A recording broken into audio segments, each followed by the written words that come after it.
राजकीय महाविद्यालय बाड़ी के यूट्यूब चैनल पर आप सभी का एक बार फिर से स्वागत है। मैं हूं अनिल कुमार, सहायक आचार्य हिंदी।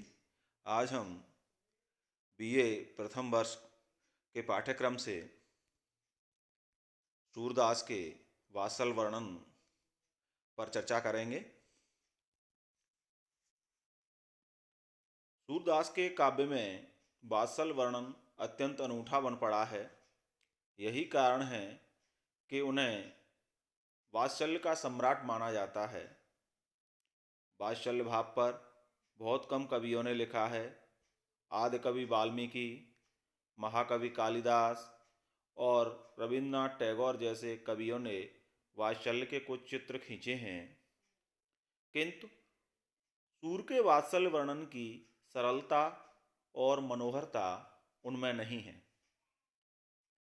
अंग्रेजी साहित्य में वर्ड्सवर्थ और लॉन्गफेलो को छोड़ दें तो वात्सल्य के चित्र अत्यंत विरल हैं। वात्सल्य के क्षेत्र में सूर की थोड़ी बहुत तुलना तुलसी से ही हो सकती है, जिन्होंने रामचरितमानस और कवितावली में राम के बालपन का वर्णन किया है। किंतु यह सच है कि अन्य क्षेत्रों में तुलसी चाहे सूर से बहुत आगे हों, वात्सल्य में वे सूर के सामने नहीं ठहरते।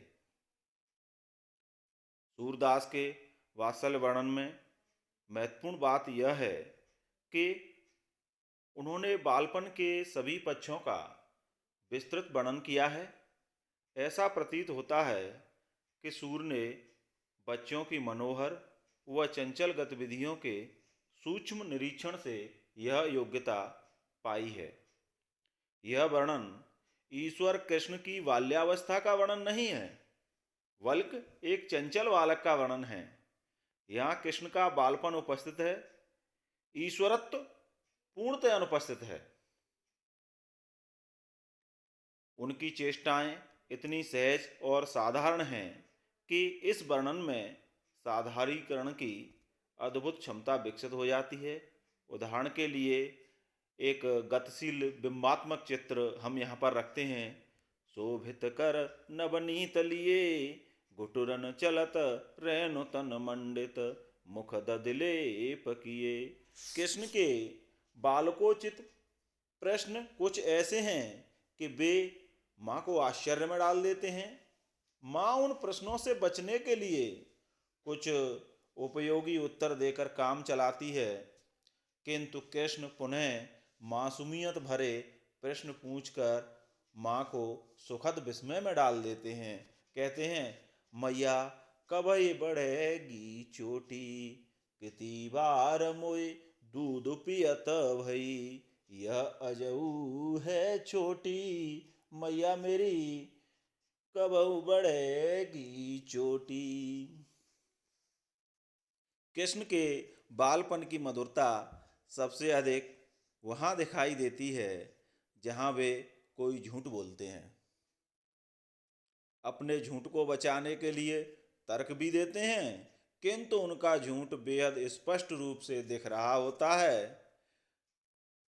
उनके मुंह पर मक्खन लगा है और वे यशोदा मैया से कह रहे हैं, मैया मोरी मैं नहीं माखन खायो, ख्याल परे ये सखा सबे मिले, बरबस मुख लेपटायो, मैया मोरी मैं नहीं माखन खायो।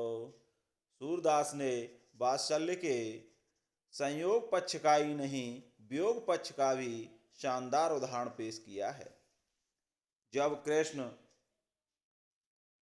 मथुरा चले गए हैं, तब यशोदा उनके वियोग में व्याकुल है। जब जब वे मक्खन देखती हैं, उनके हृदय में कांटे चुभने लगते हैं, क्योंकि वे चाहकर भी कृष्ण को मक्खन नहीं खिला सकती।